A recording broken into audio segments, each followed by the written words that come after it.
करमपुर लाड़ो लगो तालके खानपुर कच्चे जे गोठ मेहरान बिजाणी जे चोई शाख वारे इलाइक़े में उड़ी वबा तबाही मचाए छॾी आहे। 2.5 साल नंढड़ी शबाना दी फिदा हुसैन बिजाणी मुबैना उड़ी वबा सबब फौत थी विया आहे, जॾहिं त घर में कोराम मची वियो आहे। उड़ी वबा सबब 3 ॿारड़ा 3 साल निसार पुट फिदा हुसैन बिजाणी, 3 साल नंढड़ो अब्दुल हफ़ीज़ पुट अब्दुल गफ़ार बिजाणी समेत 3 ॿारनि जी हालत गणती जोगी ॿुधाई पई वञे, जॾहिं त ॻोठाणनि अब्दुल समी बिजाणी, मोहम्मद सलाह बिजाणी, यासीन बिजाणी ऐं ॿियनि मीडिया अॻियां दाईंदे ॿुधायो आहे त ॻोठ में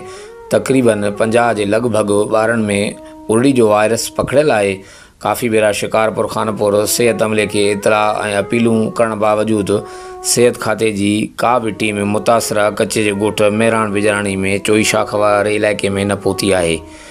आख़िर में ॻोठाणनि सिहत खाते जी सूबाई वज़ीर अज़रा पेचूहो ऐं ॿियनि वसवारनि खां नोटिस वठण ऐं ॿारनि खे फौरी तौर ते उड़ी जा टुका लॻाइण जी अपील कई आहे।